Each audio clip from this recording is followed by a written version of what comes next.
Dari Abu Bakroh, yakni Nufai bin Haris As-Sakafi radhiyallahu anhu bahwasanya Nabi Shallallahu alaihi wasallam bersabda, apabila dua orang muslim berhadap-hadapan dengan membawa masing-masing pedangnya, dengan maksud ingin berbunuh-bunuhan, maka yang membunuh dan yang terbunuh itu semua masuk di dalam neraka. Saya bertanya, ini yang membunuh patut masuk neraka, tetapi bagaimanakah halnya orang yang terbunuh? Yakni mengapa ia masuk neraka pula? Rasulullah Shallallahu alaihi wasallam menjawab, karena sesungguhnya orang yang terbunuh itu juga ingin sekali hendak membunuh kawannya. Muttafaq alaih. Dari Abu Hurairah radhiyallahu anhu, katanya, Rasulullah Shallallahu alaihi wasallam bersabda, sholatnya seseorang lelaki dengan berjamaah itu melebihi sholatnya di pasar atau rumahnya, secara sendirian atau munfarid, dengan 20 lebih 3-9 tingkat darjatnya. Yang sedemikian itu ialah karena apabila seseorang itu berwudu dan memperbaguskan cara wudunya, kemudian mendatangi masjid, tidak menghendaki ke masjid itu melainkan hendak sholat. Tidak pula ada yang menggerakkan kepergiannya ke masjid itu kecuali hendak sholat. Maka tidaklah ia melangkahkan kakinya selangkah kecuali ia dinaikkan tingkatnya sederajat, dan karena itu pula dileburlah satu kesalahan daripadanya, yakni tiap selangkah tadi, sehingga ia masuk masjid. Apabila ia telah masuk ke dalam masjid, maka ia memperolehi pahala seperti dalam keadaan sholat, selama memang sholat itu yang menyebabkan ia bertahan di dalam masjid tadi. Juga para malaikat mendoakan untuk mendapatkan kerahmatan Tuhan pada seseorang dari engkau semua, selama masih berada di tempat yang ia sholat di situ. Para malaikat itu berkata, ya Allah, kasihanilah orang ini. Wahai Allah, ampunilah ia. Ya Allah, terimalah taubatnya. Hal sedemikian ini selama orang tersebut tidak berbuat buruk, yakni berkata-kata soal keduniaan, mengumpat orang lain, memukul dan lain-lain, dan juga selama ia tidak berhadas, yakni tidak batal wudunya. Muttafaq alaih. Dan yang tersebut di atas adalah menurut lafaznya Imam Muslim. Sabda Nabi Shallallahu alaihi wasallam yanhazu dengan fathahnya ya dan ha, serta dengan menggunakan zai, artinya mengeluarkannya dan menggerakkannya. Dari Abu Abbas, yaitu Abdullah bin Abbas bin Abdul Muthalib radhiyallahu anhuma dari Rasulullah Shallallahu alaihi wasallam dalam suatu huraian yang diceritakan dari Tuhannya Tabaraka wa Ta'ala. Hadis semacam ini disebut hadis qudsi. Bersabda, sesungguhnya Allah Ta'ala itu mencatat semua kebaikan dan keburukan. Kemudian menerangkan yang sedemikian itu, yakni mana-mana yang termasuk hasanah dan mana-mana yang termasuk sayyi'ah. Maka barang siapa yang berkehendak mengerjakan kebaikan, kemudian tidak jadi melakukannya, maka dicatatlah oleh Allah yang Maha Suci dan Tinggi sebagai suatu kebaikan yang sempurna di sisinya. Dan barang siapa berkehendak mengerjakan kebaikan itu kemudian jadi melakukannya, maka dicatatlah oleh Allah sebagai 10 kebaikan di sisinya, sampai menjadi 700 kali lipat, bahkan dapat sampai menjadi berganda-ganda yang amat banyak sekali. Selanjutnya barang siapa yang berkehendak mengerjakan keburukan kemudian tidak jadi melakukannya, maka dicatatlah oleh Allah Ta'ala sebagai suatu kebaikan yang sempurna di sisinya. Dan barang siapa yang berkehendak mengerjakan keburukan itu kemudian jadi melakukannya, maka dicatatlah oleh Allah Ta'ala sebagai satu keburukan saja di sisinya. Muttafaq alaih.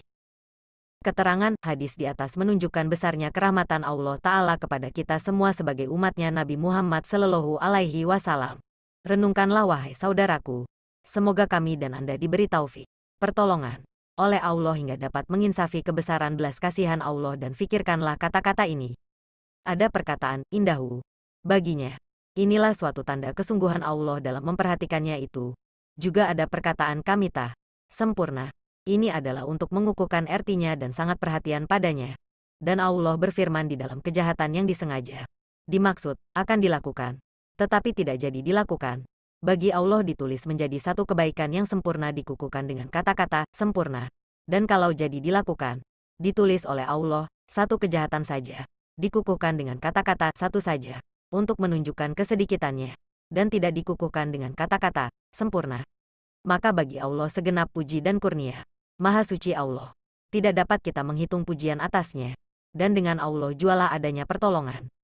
Dari Abu Abdurrahman, yaitu Abdullah bin Umar bin Al-Khattab radhiyallahu anhuma, katanya, saya mendengar Rasulullah Shallallahu alaihi wasallam bersabda, ada 3 orang dari golongan orang-orang sebelummu sama berangkat berpergian, sehingga terpaksalah untuk menempati sebuah gua guna bermalam. Kemudian mereka pun memasukinya. Tiba-tiba jatuhlah sebuah batu besar dari gunung lalu menutup gua itu atas mereka. Mereka berkata bahwasanya tidak ada yang dapat menyelamatkan engkau semua dari batu besar ini melainkan jikalau engkau semua berdoa kepada Allah Ta'ala dengan menyebutkan perbuatanmu yang baik-baik. Seorang dari mereka itu berkata, "Ya Allah, saya mempunyai 2 orang tua yang sudah tua-tua serta lanjut usianya dan saya tidak pernah memberi minum kepada siapapun sebelum keduanya itu, baik kepada keluarga ataupun hamba sahaya. Kemudian pada suatu hari amat jauhlah saya mencari kayu, yang dimaksud daun-daunan untuk makanan ternak. Saya belum lagi pulang pada kedua orang tua itu sampai mereka tertidur. Selanjutnya saya pun terus memerah minuman untuk keduanya itu dan keduanya saya temui telah tidur. Saya enggan untuk membangunkan mereka ataupun memberikan minuman kepada seseorang sebelum keduanya, baik pada keluarga atau hamba sahaya. Seterusnya saya tetap dalam keadaan menantikan bangun mereka itu terus-menerus dan gelas itu tetap pula di tangan saya. Sehingga fajar pun menyingsinglah. Anak-anak kecil sama menangis karena kelaparan dan mereka ini ada di dekat kedua kaki saya. Selanjutnya setelah keduanya bangun lalu mereka minum minumannya. Ya Allah, jikalau saya mengerjakan yang sedemikian itu dengan niat benar-benar mengharapkan keredaanmu, maka lapanglah kesukaran yang sedang kita hadapi dari batu besar yang menutup ini. Batu besar itu tiba-tiba membuka sedikit, tetapi mereka belum lagi dapat keluar dari gua.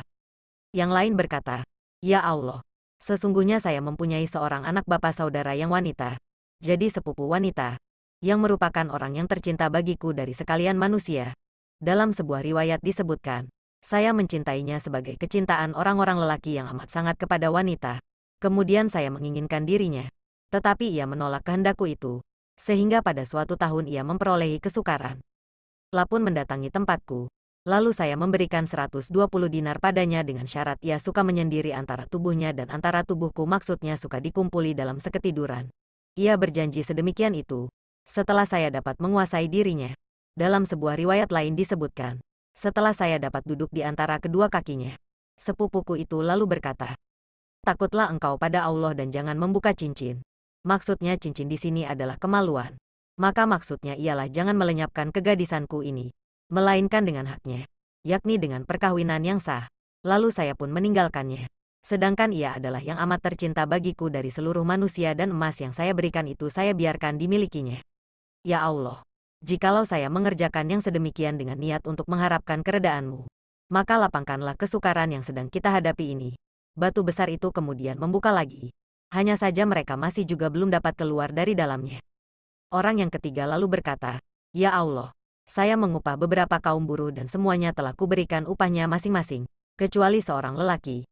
Ia meninggalkan upahnya dan terus pergi. Upahnya itu saya perkembangkan sehingga bertambah banyaklah hartanya tadi." Sesudah beberapa waktu, pada suatu hari ia mendatangi saya. Kemudian berkata, "Hai hamba Allah, tunaikanlah sekarang upahku yang dulu itu."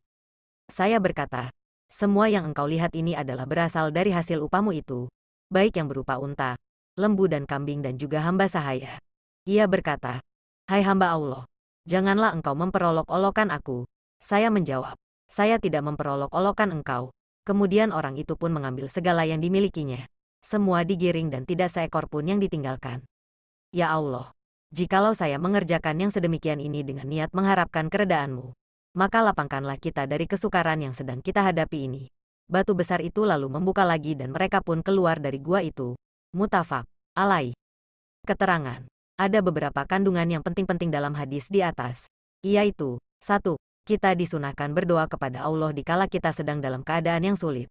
Misalnya mendapatkan malapetaka, kekurangan rezeki dalam kehidupan, sedang sakit dan lain-lain. 2. Kita disunahkan bertawasul dengan amal perbuatan kita sendiri yang solih, agar kesulitan itu segera lenyap dan diganti dengan kelapangan oleh Allah Ta'ala. Bertawasul artinya membuat perantaraan dengan amal solih itu, agar permohonan kita dikabulkan olehnya. Bertawasul dengan cara seperti ini tidak ada seorang ulama pun yang tidak membolehkan. Jadi beliau-beliau itu sependapat tentang bolehnya. Juga tidak diperselisihkan oleh para alim ulama perihal bolehnya bertawasul dengan orang solih yang masih hidup.